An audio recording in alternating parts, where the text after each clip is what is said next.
नमस्ते दोस्तों, कैसे हैं आप। आई होप आप अच्छे होंगे। मैं हूं आपका दोस्त मोटिवेशनल आनंद।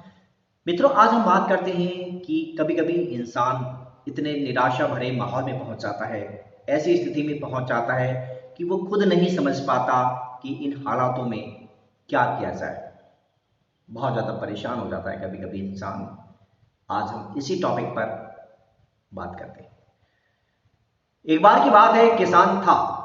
उसका बेटा था जो प्रतियोगी परीक्षाओं की तैयारी के लिए शहर में रहता था, और तैयारी के साथ साथ वो कंपटीशन एग्जाम भी देता था, उनमें पार्टिसिपेट भी करता था। किसान बहुत गरीब था। उसके पास इतना पैसा नहीं था कि वो ठीक से उसकी पढ़ाई में खर्च कर सके। बस इतना कमाता था वो किसान कि बस मुश्किल से उसकी पढ़ाई ही चल पाती थी। आखिरकार एक दिन उस युवा के पास एक नौकरी के लिए इंटरव्यू लेटर आया। इंटरव्यू लेटर पढ़ करके उसने दूसरे शहर में जाने के लिए डिसाइड किया, चूंकि इंटरव्यू दूसरे शहर में था। अब बात पैसे की थी। पैसे नहीं थे यात्रा व्यय करने के लिए कि रास्ते में जाएगा, वहां पर वाहन में जो खर्च आएगा वो पैसा कहां से आएगा। उस युवा के पास मात्र 50 रुपए थे। मन ही मन सोचने लगा कि मित्रों से उधार लूं या रिश्तेदारों से। क्योंकि मित्रों से रिश्तेदारों से वो पहले ही उधार ले चुका था। अब की बार उसकी हिम्मत इतनी नहीं पड़ रही थी कि वो फिर से उधार ले सके। आखिरकार वो बहुत ज्यादा टेंशन में चला गया, गहरे सदमे में पहुंच गया कि तैयारी भी कर रहा हूं और मंजिल पर पहुंचने के लिए तरस रहा हूं। 50 रुपए जेब में रखने के पश्चात वो रोडवेज बस अड्डे के पास पहुंचा। और चूंकि वहां पर उसने सोचा कि राह चलते लोग प्राइवेट वाहन से निकलते हैं, कई बार स्कूटी या फिर मोटरसाइकिल वाले लोग भी मिल जाते हैं, वो फ्री में बैठा लेते हैं और गंतव्य तक पहुंचा देते हैं। अब काफी देर तक वो खड़ा रहा वाहन के इंतजार में। कोई वाहन नहीं रुका। मजबूर में वो बस अड्डे के अंदर गया।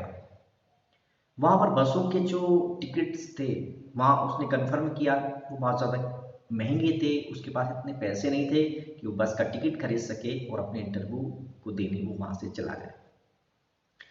आखिरकार बहुत ज़्यादा दुखी होकर के वो युवा बगल में एक मंदिर था, वहां चला गया। मंदिर में अंदर एंट्री करने से पहले बाहर एक भिखारी बैठा था। उस भिखारी के पास एक कटोरा रखा था। कटोरे में बहुत सारे पैसे रखे थे। मन ही मन अंदर मंदिर में एंट्री करने के पश्चात उस युवा ने भगवान से कहा, भगवान, आप भी पक्षपात करते हो, आपकी महिमा ही अलग है, मैं नहीं समझ पा रहा। एक भिखारी बाहर बैठा है, उसको आपने इतने सारे पैसे दे दिए हैं। और कई बार कोई इंसान ऐसा होता है कि बहुत खर्च के लिए, जरूरी खर्च के लिए भी उसको पैसे के लिए तरसना पड़ता है, बहुत परेशान हो जाता है। और उसमें मैं हूं। मैं आज किराए के लिए परेशान। मन ही मन सारी स्थिति को जो बाहर भिखारी बैठा था उसने भांप लिया। जैसे ही वो युवा मंदिर के मेन गेट से बाहर निकला, उस भिखारी ने युवा से पूछा, क्यों परेशान लग रहे हो, क्या दिक्कत है आपको। युवा ने कहा, आप खुद भिखारी हो, आप मेरी क्या मदद कर सकते हो। भिखारी ने कहा कि मैं मांगता नहीं हूं। मैं मांगता नहीं हूं। कुछ लोग पुण्य कमाने के लिए मंदिर आते हैं और पुण्य कमाने के लिए वो मुझे कुछ दान दे जाते हैं। मैं उनसे मांगता नहीं। और हाँ, मेरे पास इतने पैसे हैं कि मैं आपकी कुछ मदद कर सकता हूं। युवा ने सोचा, कोई बात नहीं, आप अगर मेरी मदद करने के लिए तैयार हैं तो आप मुझे जितने भी पैसे हैं आपके पास वो मुझे दे दें। उस भिखारी ने पैसों को जोड़ा। करीब वो 500 रुपये बैठे। 500 रुपये इकट्ठे करके उसने उस युवा को दे दिए।